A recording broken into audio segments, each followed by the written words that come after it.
When you will tell the global people you are working with the local NGOs, then I'm sure that international community will be much more interested to give you funding. I don't know.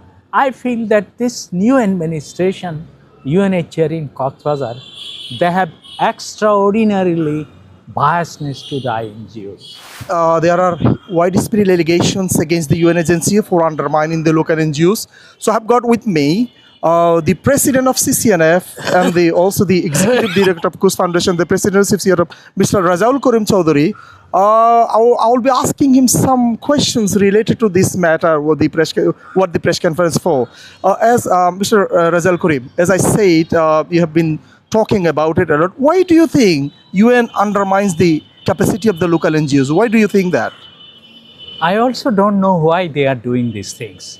While they have a very explicit localization policy, especially UNHCR has declared a localization policy very recently in October 2025 that said that they will be going for partnership with the local NGOs. Even the policy is so progressive, they have mentioned that they will not go for any pre-assumption that local NGOs don't have the capacity, that local NGOs cannot take the risks. So even after this policy, even some of local NGOs has very successful partnership with them for last 7, 8 years. But this time, they have excluded all the local NGOs of Cox's Bazar in the partnership which is coming from 2026 to 2029. Okay, Mr. Rezaul Karim, you have been saying about the capacity of the local NGOs. So what kind of capacities do you have? Do you have some examples? What kind of capacities exactly the local NGOs have? Number one, say, coast still we are having a very good wash project within the camps. Wash means waste management. Wash means fecal sludge treatment plant. Wash means plastic recycling things. That are the capacity we have. The second thing, we have had a good level of social cohesion program because we want the Rohingya and local host community that should live in a peaceful coexistence. We did it.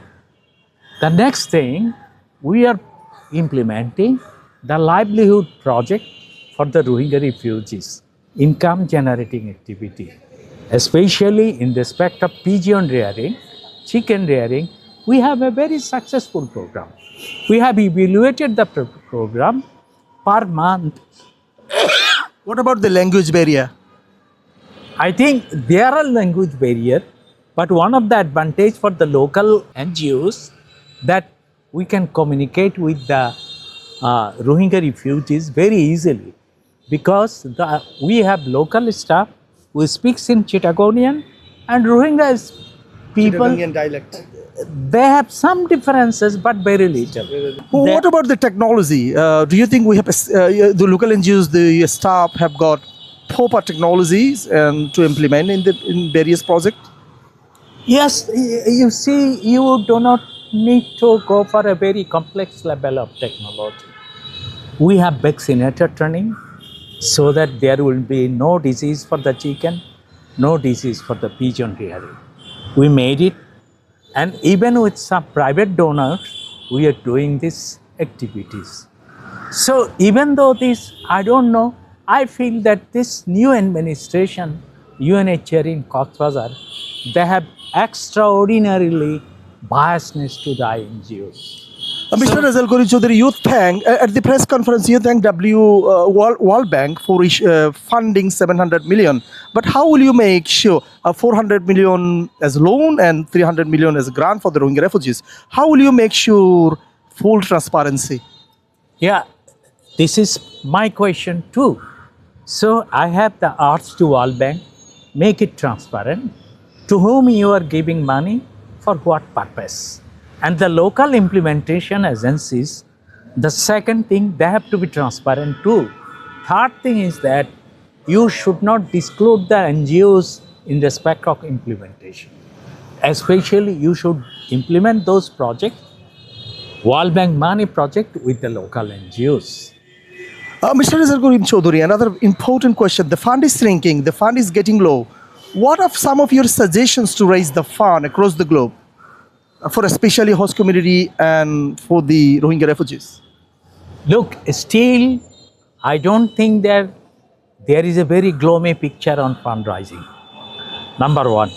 Number two, when you will tell the global people you are working with the local NGOs, then I'm sure that international community will be much more interested to give you funding. That's right. And you're concerned about 300 acres of land. You want to make it into the cultivable land. How could it be possible? We have the list of farmers, we have the list of lands which were submerged by the garbage from the camp. We will go to the UN agencies and RRC. Look, these are the list. These are the farmers. Please clean this garbage or do waste management so that waste will not come into the land. So that again, the farmers will be able to reclaim those lands for the farming. That's right. One last question, final question. How much are you confident, or what are some of your suggestions for a successful, dignified, meaningful, with security repatriation should be taken place? I am optimistic for repatriation, but until and unless India and China is agreed, it will not happen. Thank you so much. Hopefully, we'll keep in touch with you. As I said, there are some other problems at the camp, like 25 millions of a liter a single day installed at the camp. It is also making a huge problem for the host community and for the Rohingya refugees also. I have spoken with a lot of Rohingya refugees. They want to go back to their home ancestral land in Arakan. So, but it has to be very dignified, secure with citizenship guarantee. We understand that, and this is why this is one of our priorities that we have been thinking. How can the repatriation should be taken place? And since then, hopefully, UN will understand how important to involve the local NGOs, and they will keep a huge concentration in this regard, and so that we can wait until we get the result from the UN.